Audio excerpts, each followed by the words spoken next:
अस्सलाम वालेकुम स्टूडेंट्स। आज जो हम टॉपिक डिस्कस करने जा रहे हैं वो है change of internal energy that is delta E and enthalpy that is delta H for an isothermal expansion. तो जैसा कि स्टूडेंट्स हमने प्रीवियस लेक्चर्स में हमने इंटरनल एनर्जी को भी डिस्कस किया हुआ है एंड इंथैल्पी को भी डिस्कस किया है और isothermal expansion of a gas को भी डिस्कस किया है। तो स्टूडेंट्स आज जो है हम इन सारी प्रोसेसेस को जो है कलेक्टिवली इनमें जो चेंज है इंटरनल एनर्जी का, इंथैल्पी का, आइसोथर्मल एक्सपेंशन जब हो तो उसके रिजल्ट में कैसे जो चेंज आएगा उसको हम डिस्कस करेंगे। ठीक है, तो स्टूडेंट्स हम स्टार्ट लेते हैं। क्या है हमारा स्टार्ट कि the internal energy of an ideal gas that depends only upon temperature. जो इंटरनल एनर्जी जो है, ठीक है, आइडियल गैस की, वो सिर्फ और सिर्फ डिपेंड करती है टेम्परेचर पे। ठीक है, तो किस पर डिपेंड कर रही है? टेम्परेचर पर डिपेंड करती है। सो temperature, when the temperature is constant in an isothermal process. अब आपको पता है कि मैंने आपको कहा आइसोथर्मल एक्सपेंशन, तो आइसोथर्मल एक्सपेंशन का मतलब है कि टेम्परेचर जो है वो क्या है, यहाँ पर कांस्टेंट है। सो जब आपने टेम्परेचर जो है वो डिपेंड ही टेम्परेचर पे कर रही है इंटरनल एनर्जी, तो आपने उस टेम्परेचर को क्या रखा हुआ है? कांस्टेंट रखा है। क्यों? क्योंकि प्रोसेस आपका जो है वो आइसोथर्मल प्रोसेस है।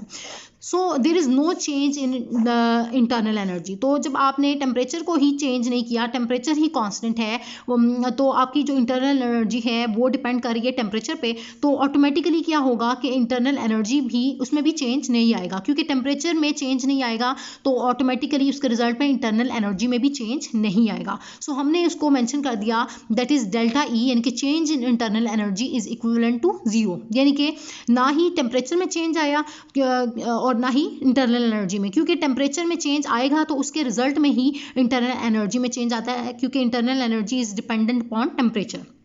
सही है, तो इससे हमें क्या हमने कंक्लूड किया कि जो चेंज इन इंटरनल एनर्जी है वो इक्वल है जीरो के जब आपका प्रोसेस क्या होगा? आइसोथर्मल प्रोसेस होगा। ठीक है, तो ये हमने इक्वेशन नंबर 1 कंस्ट्रक्ट कर ली। ठीक है, तो अब हम स्टूडेंट्स नेक्स्ट मूव करते हैं। तो हमने इक्वेशन एक स्टार्ट में हमने लेक्चर्स में पढ़ी थी that is H is equals to E plus P V. ये हमने इंथैल्पी का जो टॉपिक था उसमें डिस्कस की थी कि enthalpy is equivalent to internal energy plus pressure volume work. ठीक है, ये थर्मोडायनेमिक क्वांटिटी थी जो कि किसके इक्विवेलेंट थी? Enthalpy is equivalent to thermodynamic quantity that is E plus P we.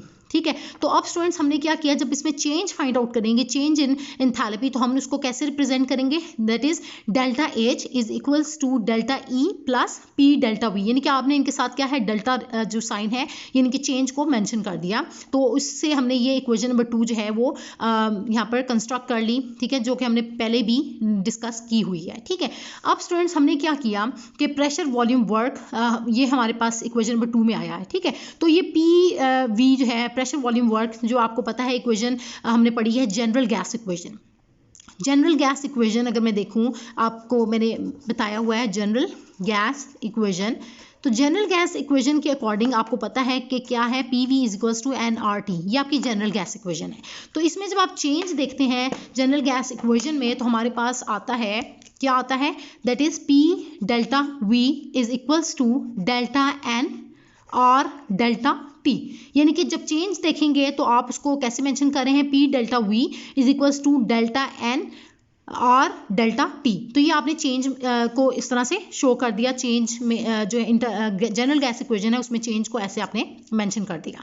तो अब आपने क्या किया कि सिंपली पी डेल्टा वी की जो आपने जनरल गैस इक्वेशन में चेंज की वैल्यू जो आपने एक्सप्रेशन जो आपने मेंशन किया वो क्या आया आपके पास? P delta V is equals to delta N और डेल्टा टी। ये इक्वेशन नंबर 3 आप इसे कह लें। ठीक है, अब क्या हुआ स्टूडेंट्स, आपने क्या करना है सिंपली कि आपके पास जो इक्वेशन नंबर 2 है उसमें आपने क्या करनी है, इक्वेशन नंबर 3 की वैल्यू पुट कर देनी है। तो इक्वेशन नंबर 2 में देखें, डेल्टा एच आपने एज इट इज मेंशन किया, delta H is equals to delta E भी आपने एज इट इज मेंशन कर देना है। ठीक है, प्लस पी डेल्टा वी। अब पी डेल्टा वी जो है इक्वेशन नंबर 2 में जो है आपने इक्वेशन नंबर 3 से इसकी वैल्यू ले लेनी है। ठीक है, ये इक्वेशन नंबर 3 में किसके इक्विवेलेंट आ रहा है? डेल्टा एन और डेल्टा टी के। तो आपने जस्ट क्या करना है, पी डेल्टा वी की जगह इसकी वैल्यू पुट कर दी है, दैट इज डेल्टा एन और डेल्टा टी।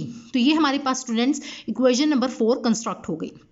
ठीक है, ये 4 इक्वेशंस हमने यहाँ पर कंस्ट्रक्ट कर ली हैं। अब हम देखते हैं कि जब आइसोथर्मल प्रोसेस है, यानी कि टेम्परेचर आपने क्या करना है, उसमें चेंज नहीं आने देना है, यानी कि टेम्परेचर को कांस्टेंट रखना है, तो उसके रिजल्ट में क्या होगा? ठीक है, और फिर हमने इंथैल्पी और इंटरनल एनर्जी में चेंज के एक्सप्रेशन को भी डिस्कस करना है। तो सो स्टूडेंट्स क्या होगा, since delta T is equivalent to zero, अब आपका जो चेंज इन इंटरनल एनर्जी है वो जीरो है, क्योंकि आपका जो प्रोसेस है वो क्या है, आइसोथर्मल प्रोसेस है। Isothermal means the process that will takes place at constant temperature. ठीक है, ये आपने प्रोसेस किया at constant temperature. Temperature constant है मतलब यानी कि टेम्परेचर में कोई भी चेंज नहीं आएगा। टेम्परेचर में चेंज जो है डेल्टा टी क्या है, इक्वल है जीरो के, यानी कि देयर इज नो चेंज।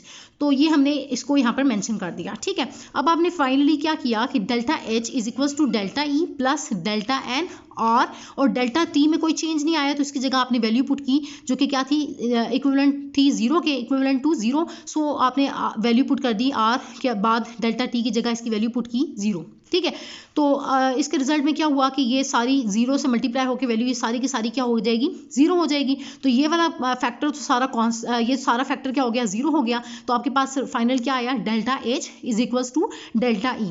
तो इससे हमने फाइनली क्या कंक्लूड किया स्टूडेंट्स कि change in enthalpy is equals to change in internal energy. ठीक है, कब होगी, जब आपका प्रोसेस क्या होगा, आइसोथर्मल प्रोसेस होगा। When the process is isothermal. ठीक है, एट आइसोथर्मल प्रोसेस क्या होगी कि change in enthalpy is equivalent to change in internal energy, यानी कि दोनों जो है वो इक्विवेलेंट हो जाएंगे, यानी कि एंथैल्पी सिस्टम की एंथैल्पी और जो सिस्टम की इंटरनल एनर्जी है वो क्या हो जाएगी, इक्विवेलेंट हो जाएगी जब आपका प्रोसेस जो है वो आइसोथर्मल प्रोसेस होगा या आइसोथर्मल एक्सपेंशन हो रही होगी, आइसोथर्मल एक्सपेंशन ऑफ गैस। तो उसके रिजल्ट में जो आपकी इंटरनल एनर्जी है वो इक्विवेलेंट हो जाएगी एंथैल्पी के, चेंज इन एंथैल्पी जो है वो इक्विवेलेंट है चेंज इन इंटरनल एनर्जी के। तो ये स्टूडेंट्स हमने आज के लेक्चर में हमने फाइनली कंक्लूड किया कि enthalpy, change in internal energy and enthalpy, इनमें जो चेंज है जब आपने आइसोथर्मल एक्सपेंशन है, आइसोथर्मल प्रोसेस को अंडर कंसिडरेशन रखा है तो उसमें जो है वो कैसे दोनों आपस में एक दूसरे के इक्विवेलेंट आ गए हैं। तो ये स्टूडेंट्स आज के लेक्चर में हमने जो है इसको डिस्कस किया। होप्स हो कि आज का जो लेक्चर है वो आपको समझ आ गया होगा, और इस लेक्चर से रिलेटेड अगर आपके माइंड में कोई भी क्वेश्चन है, कोई भी कन्फ्यूजन है तो वो आप मुझसे पूछ सकते हैं कमेंट्स में। Thank you so much students.